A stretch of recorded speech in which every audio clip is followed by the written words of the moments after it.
आज की true crime story is one of the most top true crime in the world. ये case इतना ज़्यादा बड़ा हो गया था कि न्यूजीलैंड की प्राइम मिनिस्टर ने खुद इमोशनली विक्टिम की फैमिली से सॉरी कहा था।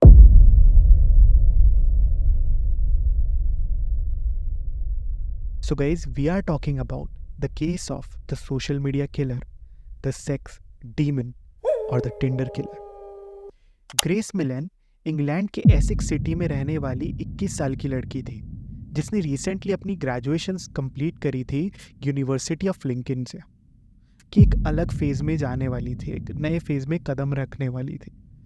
तो उसने सोचा क्यों ना उसे उससे पहले 1 साल का गैप ईयर ले लिया जाए जिसमें वो अच्छे से घूम पाए, और उसने ऐसा ही किया। वो निकल गई एक सोलो ट्रिप पे जहाँ वो बहुत सारे बैकपैकर्स से मिली। वो अपनी लाइफ को बहुत ज़्यादा सोशलाइज करना पसंद करती थी, रोज़ अपनी ट्रिप्स की फ़ोटोज़ एंड वीडियोज़ अपने इंस्टा एंड फेसबुक पे डालना, जैसा कि अधिकतर 99% ऑफ यूथ आजकल कर रहा है। तो इसी तरीके से she started like updating her trip on social media. And जो वो अपनी फ़ोटोज़ थी वो अपने घर वालों को भी काफ़ी ज़्यादा भेजती थी एंड काफ़ी सोशलाइज करती थी पूरे वर्ल्ड से। तो सोशलाइज करना पसंद करती थी, रोज़ अपनी ट्रिप्स की फ़ोटोज़ वीडियोस से अपने घर वालों के फ़ोन को भर देना। वो एक ज़िंदा दिल बैकपैकर थी। इस उम्र में आके हम सबके ना ऐसे ही से कुछ ड्रीम्स होते हैं, कुछ फैंटेसीज होती है कि यार एक बार ना लाइफ में मज़े करना है, पढ़ाई करते रहे पूरी ज़िंदगी एंड फिर उसके बाद एक बार जाके हमें सेटल हो जाना है लाइफ में। बट उससे पहले we have to enjoy our life. जो हम चाहते हैं वो हम सारी चीज़ें हम करें। तो ये हर किसी की एक फैंटेसी होती है and I can totally relate to this. मतलब एक बार हम सब ने ये चीज़ सोची है, ये जवानी है दीवानी देख के। आगे हम बढ़ते हैं तो उसने ऐसा ही किया एंड ग्रेस निकल पड़ती है अपने घर से 6 वीक्स साउथ अमेरिका पेरू के अंदर बिताने के बाद 19 और 20 नवंबर के आसपास ग्रेस न्यूजीलैंड चली जाती है अकेली। वहाँ पे 2 वीक स्टे करने के बाद 30 नवंबर को ग्रेस ऑकलैंड पहुंच जाती है। ऑकलैंड में उसने एक हॉस्टल में चेक इन किया जिसका नाम था बेस बैकपैकर्स, जहां और भी काफ़ी सारे बैकपैकर्स के साथ वो रूम अपना शेयर कर रही थी। सैटरडे इवनिंग 6 बजे के आसपास में ग्रेस हॉस्टल से निकल जाती है और वो सिटी सेंट्रल की तरफ जा रही होती है। उसने एक पूरा ब्लैक ड्रेस पहना होता है जो कि नी लेंथ तक होता है और एक छोटा बैग उसके हाथ में होता है। ये सारी सीसीटीवी फुटेजेस मैं मीनवाइल आपको दिखाता रहूँगा। एंड उसका प्लान था किसी से मिलने का जिससे वो टिंडर पे मिली थी। अगर गाइस तुम लोगों ने भी कभी सर्च किया है ट्रैवल करने का फॉरेन कंट्रीज़ में, तो डेफिनेटली तुमने वहाँ की नाइट लाइफ्स को भी एक्सप्लोर करने का बहुत सोचा होगा। एंड ये हर एक टीनेजर की फैंटेसी होती है, हर किसी के बकेट लिस्ट के अंदर होता है ये। कई लोग इसके बारे में बात करते हैं, कई लोग नहीं करते, बट हर एक इंसान जो कि ट्रैवलर बनना चाहता है तो ये नाइट लाइफ से इंजॉय करना हर किसी की एक फैंटेसी होती है। तो भाई तुम लोग बता देना जो भी है। तो she like met a guy on Tinder, और टिंडर पे उससे मिलने के बाद she finally decided to met him. पहले तो वो हेजिटेट कर रही थी मिलने से, बट उसके बाद में जो उसका ट्विटर डेट था वो उसे कंफर्टेबल कर देता है एंड वो बताती भी है कि 2 तारीख को मेरा बर्थडे है। तो बोलता है कि ठीक है, let's enjoy your day together. And वो दोनों निकल जाते हैं एंड ग्रेस जाती है अपनी डेट से मिलने। एंड उसकी डेट से वो मिलती है स्काई सिटी नाम की जगह पे, जहाँ पे इट वाज अ टोटल एक मॉल टाइप का जहाँ पे रेस्टोरेंट्स एंड बार्स है। तो एक तरीके से आप कह सकते हैं हाईटेक सिटी जो हमारे यहाँ पे होती है ना, अलग अलग टाइप की, जो कि एक मेन मॉल होता है जहाँ पे रेस्टोरेंट एंड बार्स है। तो वो स्काई सिटी चली जाती है एंड सेम टाइम पे वो वहाँ पे बैठ के उस बंदे से काफ़ी अच्छे से बात कर रही होती है। सीसीटीवी में भी हमने देखा। एंड ग्रेस को उस बंदे की कंपनी काफ़ी पसंद आ रही होती है, जो कि हम क्लियरली देख पा रहे हैं कि वो एक दूसरे का हाथ होल्ड कर रहे हैं एंड साथ में बैठे हैं काफ़ी अच्छे से कंफर्टेबली। एंड इसके बाद ये लोग जाते हैं दूसरी जगह जिसका नाम ब्लू स्टोन करके है। ठीक है, वो थोड़ी सी एक प्राइवेसी वाली जगह है, ब्लू स्टोन नाम की जगह पे जाते हैं। एंड मीनवाइल ग्रेस जो अपनी एक फेलो ट्रैवलर और रूममेट फ्रेंड है उसको बोलती है कि I clicked with him so well, ये बंदा बहुत अच्छा है and I like him, he is a oil manager and I think कि आज रात को मैं आऊँगी नहीं घर पे। एंड कुछ 9:30 के आसपास दोनों बार से बाहर आते हैं आम में आम डाल एंड नेक्स्ट डे 2 दिसंबर था ग्रेस का बर्थडे, जैसा मैंने बताया, और सबने 12 बजे से ही ग्रेस को कॉल एंड मैसेज करना शुरू कर दिया। ग्रेस ने कॉल और मैसेजेस का भी कोई जवाब नहीं दिया। That was fishy for his parents and family कि यार एक लड़की जो हमें अपनी ट्रिप की एक एक अपडेट दे रही है, वो अपने स्पेशल डे पे अपने घर वालों से दूर है, ठीक है, and why she is not picking the call. तो इस बात को थोड़ा सा पेरेंट्स समझते हैं कि वो बाहर है, she must like have been enjoying her day, तो ठीक है, चलता है। अब 2 तारीख से 5 तारीख आ जाती है, ग्रेस का कोई अता पता नहीं होता कि ग्रेस गई तो गई कहाँ। ग्रेस की पेरेंट्स काफ़ी ज़्यादा टेंशन में आ जाते हैं एंड वो यूके से ही एक पुलिस कंप्लेंट लॉन्च कराते हैं न्यूजीलैंड में 5 तारीख को कि Grace is not picking up the call, can you please check कि वो है कहाँ पे। एंड पुलिस वहाँ की जो है, I would like to salute the police of New Zealand, उन लोगों ने बहुत अच्छे से चीज़ों को हैंडल किया। तो कंप्लेंट को फॉलो करते हुए पुलिस ग्रेस के हॉस्टल में जाकर देखती है, और देखती है तो पता लगता है कि 1 तारीख की रात को 6 बजे शाम को जब ग्रेस निकली थी 1 दिसंबर को, उसके बाद ग्रेस कभी वापस आई ही नहीं, उसने कभी चेक इन नहीं किया। और अजीब बात ये नहीं थी, अजीब बात सबसे ये थी ग्रेस का सामान सारा उधर ही पड़ा था, बट ग्रेस वापस नहीं है, and that was a red flag. ये बहुत ही अलार्मिंग चीज़ थी कि ग्रेस अगर वापस चेक इन नहीं की तो विदाउट सामान वो है कहाँ पे, ठीक है, और अगर वो आई नहीं वापस तो उसने कभी किसी से कांटेक्ट क्यों नहीं किया। पुलिस ने अपनी तफ्तीश और भी ज़्यादा तेज़ी से कर दी, इन्वेस्टिगेट करना चालू कर दिया, एंड न्यूजीलैंड पुलिस ने यहाँ पे सीसीटीवी ट्रैक करना चालू कर दिया स्ट्रेट फ्रॉम द हॉस्टल जहाँ से ग्रेस ने हॉस्टल को लीव किया था। एंड उन्हें उसी के थ्रू पता लगता है कि वो सिटी लाइफ के तरफ जा रही है, एंड वो कहाँ पे मिली है और वो किसी एक बंदे से मिली है, वो सारी चीज़ें उन्हें पता लगती है। एंड ये जैसे ही पुलिस को पता लगता है कि वो किसी एक लड़के से मिली है, सीसीटीवी चेक करने के बाद तो पुलिस को टिंडर डेट के बारे में भी पता लगता है। टिंडर डेट के बारे में पता चलते ही ग्रेस एक आदमी के साथ है और टिंडर पे मिला था उसके साथ। बार से बाहर निकलने के बाद से ग्रेस को वापस कभी नहीं देखा गया। वो जो टिंडर डेट था उसके साथ जब वो बार में थी ब्लू स्टोन में, जैसे ही वो बाहर निकली उसके बाद ग्रेस को किसी भी सीसीटीवी में क्लियरली नहीं देखा गया। अभी भी बहुत सी ऐसी सीसीटीवीज थी जिनकी छानबीन पुलिस को आगे भी करनी थी। एंड उस टिंडर डेट को क्वेश्चनिंग के लिए पुलिस बुलाती है पुलिस स्टेशन, और उस लड़के का नाम था जेसी कैम्पसन। जेसी ने सिर्फ आखिरी बार, जैसे ही वो एक ऐसा लौता इंसान था जिसने आखिरी बार ग्रेस को देखा था 1 तारीख को, एंड उसके बाद किसी को भी ग्रेस का कोई नामो निशान नहीं मिला था। एंड ना सिर्फ यही, ग्रेस की जो रिसेंटली अपलोडेड प्रोफाइल पिक्चर थी जो कि उसने उसी दिन लगाई थी, उस पर भी एक इंसान का कमेंट था जो कि बहुत बड़ा कमेंट था, जिसमें वो बता रहा था कि I am sorry for being selfish और आई एम सॉरी जो भी मैंने किया। एंड वो भी जेसी कैम्पसन था। एक दिन में ऐसा क्या हुआ कि जेसी उससे मिला एंड उसने उसको सॉरी बोली एंड बहुत सारी ये सब चीज़ें करी। That was really fishy. तो पुलिस वालों ने उसे इन्वेस्टिगेट करने के लिए बुला लिया, काफ़ी सारे सवाल करने के लिए। अब जेसी की इन्वेस्टिगेशन वाली स्टोरी बताने से पहले हमें ये जानना ज़रूरी है कि आखिर ये जेसी कैम्पसन है कौन। 26 ईयर ओल्ड जेसी कैम्पसन विल्टन में बॉर्न हुआ, जो काफ़ी बार इधर से उधर मूव किया, मतलब कभी भी वो एक स्टेबल लोकेशन पे नहीं रहा आफ्टर हिज पेरेंट्स सेपरेशन।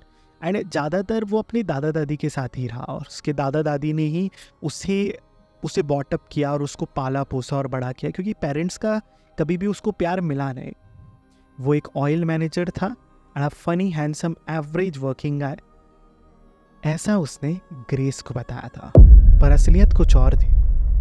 उसके जानने वाले उसके बारे में कुछ और कहते थे, और वो कहते थे कि वो एक नंबर का झूठा एंड एक फ्रॉड इंसान है, वो एक पैथिकल लायर है। जो हर समय लोगों को अपने झूठ में फंसाता था। एंड कभी तो वो खुद को एक बहुत ही फेमस फुटबॉल प्लेयर का दोस्त बताता, और वो कभी बताता कि उसे एक रग्बी टीम के अंदर कॉन्ट्रैक्ट मिला है, तो कभी वो अपनी जॉब्स के लिए झूठ बोलता। एंड उसके इसी झूठे नेचर की वजह से और उसके इसी स्वभाव के कारण उसे कई बार नौकरी से निकाला गया था, कई बार उसके फ्लैटमेट्स ने उसे उसके घर से निकाला था, और उसकी गर्लफ्रेंड्स ने उसका साथ छोड़ा था, because Jesse Kempson was a serial fraud, he was a serial liar. वो एक पैथिकल लायर था जिससे झूठ बोले बिना रहा नहीं जाता था, एंड वो अपने छल कपट के अंदर लोगों को फंसाने में एक नंबर एक्सपर्ट था।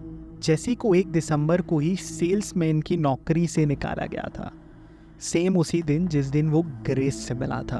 एंड एक सीसीटीवी के अंदर हम विजिबली देख सकते हैं कि जेसी कुछ ढूंढ रहा है ग्रेस के पर्स में, जब ग्रेस थोड़ा सा बाहर गई है। That was also the most alarming part. Police को अब आते हैं हम सीधा इन्वेस्टिगेशन पे।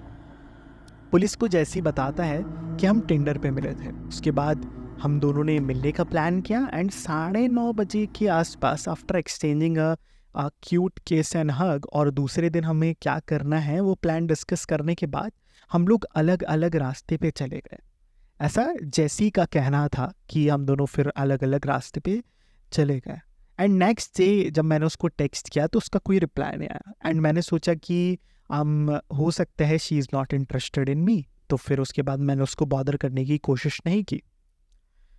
एंड इस क्वेश्चनिंग के बाद पुलिस ने जेसी को बाहर भेज दिया after recording his statement.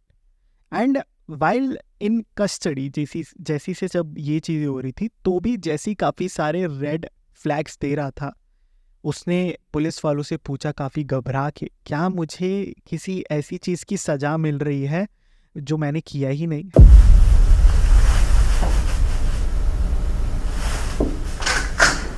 Hey, I just want to ask a question. Am I being arrested for something I didn't do? You haven't been arrested, mate. Oh, No. I was like, holy shit. And police ने उन्हें बताया कि Grace नहीं मिल रही है, and there is a like very huge possibility that she has been murdered. तो यहाँ पे ये पूरी गुत्थी उलझती जा रही थी ग्रेस की, एंड साथ में ये एक वर्ल्ड पॉलिटिक्स का मैटर बन गया था, बिकॉज यूके से वो बिलोंग कर रही थी, एंड यूके का हमें पता है कि पावर एंड डोमिनेंस क्या है। New Zealand on the other hand is a not a very big country, but still they are very responsible people. I love country like these जो कि इतना रिस्पॉन्सिबली चीज़ों को हैंडल करते हैं। न्यूजीलैंड पुलिस ने अपनी एड़ी चोटी का दम लगा दिया, सारे सीसीटीवी खंगाल मारे उन्होंने, एक एक चीज़ को ट्रैक करना चालू कर दिया, एंड करीब 6 टीवी फुटेज को देखा गया, और पुलिस को पता लगा कि 1 दिसंबर की रात को जेसी और ग्रेस साथ में सिटी लाइफ होटल से गए थे जहां जेसी रहता था। द मेन थिंग इज जेसी ने कहा था कि हम लोग दोनों अलग अलग रास्ते चले गए थे, बट द रियलिटी वॉज कि वो दोनों अलग नहीं गए थे। They both like shared the arms together, और वो दोनों गए थे जेसी के होटल में जहाँ पे जेसी रह रहा था। जेसी के होटल का नाम था सिटी लाइफ होटल, एंड दोनों उसके फ्लोर पे जाते हैं, एंड ऊपर जाते हैं, हम उनको देख पाते हैं सीसीटीवी के अंदर लिफ्ट के, एंड उसके बाद से कभी भी हमने नहीं देखा कि वहाँ से ग्रेस ने चेकआउट किया। 2 दिसंबर ग्रेस के बर्थडे पर सीसीटीवी में जेसी दिखा, बट वहाँ पे ग्रेस नहीं थे, एंड जैसी लिफ्ट से होटल लीव किया उसने, एंड वहीं से पुलिस सीसीटीवी ट्रैक करते हुए गए, एंड जहाँ पे जैसी एक मॉल में जाता है और एक सूटकेस खरीदता है। फिर उसने कुछ क्लीनिंग का सामान लिया और एक कार भी रेंट की। उसके कुछ देर बाद ही जैसी एक लड़की के साथ मिला जिसने बाद में पुलिस को बताया कि वो उससे टिंडर पे मिली थी, और बहुत बातें करने के बाद जैसी बहुत अजीब तरीके की बातें कर रहा था। ही वॉज टॉकिंग अबाउट एक जंगल के बारे में वो बात कर रहा था। उसके अलावा वो बार बार मर्डर मिस्ट्रीज़ के बारे में बात कर रहा था, एंड इसका जस्टिफिकेशन वो देता है कि बेसिकली मैं एक इन्वेस्टिंग फर्म में और मैं एक काफ़ी डिस्टर्बिंग केस को सर्च कर रहा हूँ, एंड मैं इस चीज़ से काफ़ी ज़्यादा डिस्टर्ब। इमीडिएटली जेसी का ये नेचर अलार्मिंग लगा एंड शी रिफ्यूज्ड उसकी कार में बैठने से। जेसी वहाँ से चले जाता है। वो सूटकेस के साथ उसे इवनिंग में देखा गया कि वो उस सूटकेस को बाहर लेके आ रहा है एंड बाहर लेके आने के बाद वो अपनी उस कार में उसे लोड कर लेता है। एंड उसके बाद नेक्स्ट डे जेसी को अलग अलग लोकेशंस पे कुछ ब्लैक पाउचेस के अंदर चीज़ें फेंकते हुए देखा गया। एंड 2 घंटे के आसपास जेसी एकदम गायब हो गया था। जेसी का कोई नामो निशान नहीं था। एंड 2 घंटे बाद वापस से जेसी को देखा गया बिन के अंदर बहुत सारी चीज़ें डालते हुए, अलग अलग सिटी के अलग अलग कोने के अंदर अलग अलग बिन्स में वो कुछ डाले जा रहा था। देन उसके बाद पुलिस का शक पूरा जेसी के तरफ बढ़ता गया एंड दे बिलीव्ड कि जेसी का कुछ लेना देना तो है। जेसी को ढूंढते हुए पुलिस वाले सिटी लाइफ होटल के अंदर जाते हैं एंड रिसेप्शन पे होता है। मीनवाइल जेसी भी साथ साथ में वहाँ एंटर कर रहा होता है। ही वॉज अनअवेयर कि पुलिस भी वहाँ पे आ रही है। जैसे ही वो पुलिस को रिसेप्शन पे दिखता है वो छुपके से टर्न अराउंड करता है एंड बहुत स्पीड से अपनी वॉक को बढ़ाता है एंड दिखता है एंड एक पुलिस वाला उसे देख लेता है एंड एक भयंकर चेस के बाद उसे टेक डाउन किया जाता है एंड कस्टडी में लिया जाता है। अब जेसी की स्टोरी कंप्लीटली चेंज हो जाती है। जेसी बताता है कि मैं और ग्रेस पार्टी करने के बाद, ब्लू स्टोन में पार्टी करने के बाद आमे नाम हम दोनों निकले एंड उसके बाद हम हमारे होटल आए। हम दोनों की काफ़ी अच्छी बॉन्डिंग हो गई थी and then we had sex. उसके बाद मुझे नहीं पता कि ग्रेस मुझे कहती है कि क्या तुमने 50 शेड्स ऑफ ग्रे देखी है एंड मैंने कहा हाँ। तो वो बोलती है कि I want to try the same stuff. उसने बोला कि आई एग्री टू दिस और we started our session and while having while making love with her, while making out, तो वो चीज़ें इतनी इंटेंस हो गई, हम दोनों इतना डूब गए and basically it was a rough intercourse. इतना रफ हम लोग चले गए एक दूसरे के ऊपर कि मैंने एक पॉइंट पे उसे चोक करके रखा। एंड गाइज ये सारी चीज़ें ना, ये फैंटेसी वर्ल्ड में जीना, मूवी वर्ल्ड में जीना, ये काफ़ी चीज़ें नॉर्मल है। और उसने बताया कि the next thing I remembered is, जब मैंने देखा तो उसकी सांसें नहीं चल रही थी and I was in total shock. मैं वॉशरूम में चले गया और मैं पूरी रात नहाता रहा। I was very scared. मुझे नहीं पता था कि अब मुझे आगे क्या करना है। तो बेसिकली जेसी कैम्पसन ने कहा कि ये मुझसे गलती से हो गया। It was a accidental death, जहाँ पे हम इंटरकोर्स कर रहे थे एंड वाइल हैविंग दैट एक मिस हैपनिंग हो गई। We just miss it and हम लोगों ने, मैंने उस चीज़ को कुछ ज़्यादा ही इवेल्युएट कर दिया।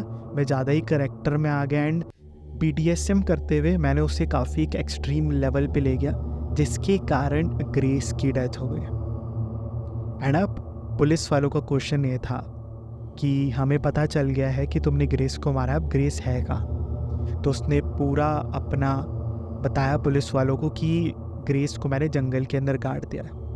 तो ऑकलैंड शहर के बाहर में जंगल से ग्रेस मिलेन की डेड बॉडी को रिकवर किया गया। एंड ये केस इतना बड़ा बन गया था कि उस टाइम की प्राइम मिनिस्टर को आना पड़ा and she apologized to Grace's parents, her family, कि हमें आपकी बेटी को सेफ और महफूज रखना चाहिए था बट हम रख नहीं पाए। उसके लिए हम बहुत आपसे माफ़ी मांगते हैं। At the other hand well investigation, आगे जो भी उसका कोर्ट ट्रायल हुए, उसके अंदर पता चला कि उस नाइट के दिन जेसी ने आफ्टर किलिंग ग्रेस, उसने उसकी कुछ पिक्चर्स ली हैं जो कि अप्रोप्रिएट नहीं थे, इनअप्रोप्रिएट पिक्चर्स ली एंड सेम फ़ोन के अंदर उसने पॉर्न देखा। एंड उसके बाद उसने जंगल के बारे में सर्च किया, उसने एसिड्स, उसने फायर के बारे में सर्च किया, उसने ऐसे जानवरों के बारे में सर्च किया जो कि फ्लैश शीट करते हैं। तो ये कहीं से भी एक एक्सीडेंटल डेथ तो नहीं लगती। He was enjoying the pleasure and pain of grace. इस केस पे मैं ना थोड़ा बहुत अपना एक पॉइंट ऑफ व्यू रखना चाहूँगा। Has seen the history of after seeing the history of this guy, मैंने एक चीज़ देखी कि वो ना काफ़ी टॉक्सिक फैमिली माहौल से आया था, बिकॉज उसने before separation of his parents उसने काफ़ी ज़्यादा अब्यूजेस देखे होंगे, उसने काफ़ी ज़्यादा ये चीज़ें देखी होंगी, एंड उसके बाद ग्रैंड पेरेंट्स के साथ वो रह रहा था, एंड वहाँ पे भी हो सकता है उसकी मेंटल हेल्थ के साथ काफ़ी ज़्यादा खिलवाड़। एंड ग्रेस जैसी प्यारी लड़कियों के लिए मैं यही कहना चाहूँगा, डोंट ट्रस्ट एनीवन गाइस। ये वर्ल्ड अब बहुत ज़्यादा अनसेफ हो चुका है। सोशल मीडिया पे खासकर आप किसी को जज नहीं कर सकते। ये पूरा social media is nothing but a mask, and इस मास्क के पीछे लोगों की बहुत ब्रूटल सच्चाइयाँ आपको पकड़ में आएगी। बहुत बहुत ऐसी बातें आपको पता लगेगी जो कि आप सुनोगे तो उस इंसान से बिल्कुल उलट होगी। प्लीज़ जज somebody before even meeting them or talking to them, because world बहुत ज़्यादा क्रूअल होता जा रहा है। एंड ये केस काफ़ी ज़्यादा शॉकिंग था मेरे लिए, खास करके आप अगर ग्रेस को देखोगे तो she was really a cute little girl, उसके लिए काफ़ी बुरा लगता है। एंड बाद में जाके पता चला कि जेसी कैम्पसन ऐसी चीज़ें और भी लड़कियों के साथ कर चुका है, और उस पर काफ़ी सारे रेप चार्जेस भी लगे, एंड उसे उम्र कैद की सज़ा हो गई है। आज के केस के लिए गाइस इतना ही, and I am really sorry for uploading late, और फेस कैम भी नहीं है। अगली बार से पक्का फेस कैम होगा, एंड इस वीक ही मैं कोशिश करूँगा कि एक बोनस वीडियो ज़रूर से डाल दूँ। थैंक यू सो मच, आप लोग मुझे इसी तरीके से सपोर्ट करते रहिए। Be safe and keep your loved one safe, and thank you so much. अगर आपको ये ट्रू क्राइम अच्छा लगा, ट्रू क्राइम स्टोरी, एंड ऐसी आप आगे ट्रू क्राइम स्टोरी सुनना चाहते हो, तो मेरे चैनल को अभी सब्सक्राइब कर लीजिए। Thank you.